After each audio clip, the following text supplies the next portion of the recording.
President Trump is exempting car makers from tariffs on imports from Mexico and Canada for 1 month. Joining us now to discuss the delay on tariffs is Lauren Fix, an automotive expert with Car Coach Reports. Good to have you with us, Lauren. How will the pause impact car prices and availability to start with?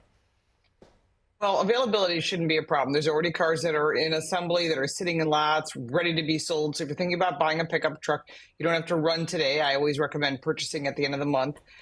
Down the road, you might see an increase of about $3,000. However, that may change. You have to remember the number one selling vehicle is a pickup truck. And those are the one things that you're going to see. SUVs as well. You're going to see possibly a slight increase. Some manufacturers will absorb that difference. And the reason is for that is if you'll notice the price of cars being really expensive, they've already put the loss that they're taking from their electric vehicle mandate, which is now gone or going to be gone. They took that loss and they increased the price of everything else. So that's why you're seeing the price of vehicles getting expensive. A smart manufacturer would absorb that $3,000. But the whole goal of this is not to increase the prices. The goal of this is to move production back to the U.S. and stop taking advantage of the USMCA, which is supposed to be renegotiated, which is really the whole goal of all these tariffs, is to get Canada and Mexico back to the table instead of waiting till July of 2026. And let's negotiate a fair trade for everyone without anyone taking advantage of anyone else. And the White House has said that it does expect these automakers to make the move possibly within that month. Do you think it will take a month or more than a month for them to move production back to the U.S.?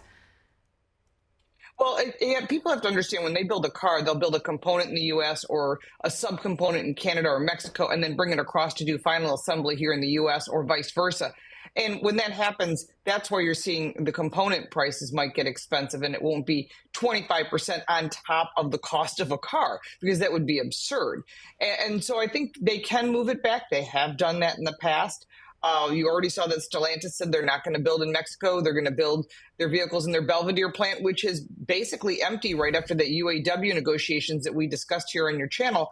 And because of that, the costs were so high from the UAW, they had to figure out what we were going to do. So they moved to avoid the cost by going to Mexico. Now it's cheaper because of the tariff to bring the production back here. Honda said they're going to produce the Civic in Indiana rather than producing it in Mexico. And you're going to see more of that happening because there is a lot of space, and it just takes time to move tooling and people from one location to another. And that's the idea. But we might get a settlement before then, because I have a feeling this can't go on for long when it comes to Mexico and Canada. We're only about 2.6% of their GDP, but we are about 30% of theirs. So they really need us more than we need them. Yeah, there are still many moving parts, even though it's, the White House says it is going into effect. But looking at the tariffs as they are now, as well as the pause on the tariffs for these automakers, what do you anticipate the impact will be in terms of jobs or production itself? I think jobs will increase here in the U.S. because they're going to finish final production here in North America, as far as in the U.S. instead of in Canada or in Mexico. It will hurt Canada and Mexico, but they've taken big advantage of this USMCA by moving parts back and forth across the border to avoid all tariffs. Well, that's about to end. And what we'll do is we'll move tooling, we'll move production lines, which there is open space in almost every brand, Ford, GM, Stellantis. But then other brands were very smart, like BMW are already producing vehicles in South Carolina. They've been building cars for 30 years because of this type of situation. This has happened in the past. This isn't the first time these tariffs have happened. And because of that, they left their vehicle production here in the U.S. and they produce all SUVs for BMW and ship around the world from here in the U.S. Volvo produces their cars that are sold here in South Carolina as well. But Mercedes-Benz, Hyundai, Kia have all produced here in the U.S. in non-union states. And those are kind of things that you might see as more non-union state production. The only exception is Volkswagen, which has extra space, but they are in Chattanooga and they already agreed with the UAW to have make it a union house. And they're used to that in Germany. So you're going to see a lot more production being built here for cars that remain here. And just lastly, you mentioned BMW. There are many cars, automakers like them who, some of their cars are made in Mexico, but they're not fully in compliance with the terms of the trade treaty. Do you expect them to be hit more hard? I think that they'll build more of their components here in the U.S., which is good for small companies that produce subcomponents such as interior seat suspension, brake lines, and things that you don't think about. All the components that make your car work.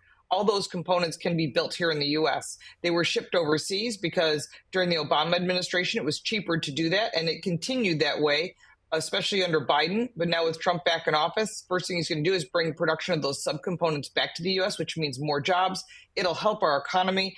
And of course, if they match tariff for tariff, unlike what Prime Minister Trudeau doesn't understand, that's where they're going to realize it doesn't make sense to have a tariff.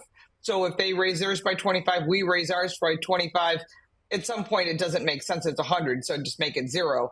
That may be what the final result is, but the final result will be to have higher production here in the U.S., and it's going to really help our economy. We need to bring manufacturing back to the U.S. Lauren Fix of Car Coach Reports, always great to have you on our show. Thank you so much for joining today. Thank you. If you like this video, give it a like and subscribe for more videos like this, and check out our car review channel, Car Smarts. You can support me by buying me a cup of coffee, and if you want even more content, check out the links in the description. I'm Lauren Fix. Thank you so much for watching.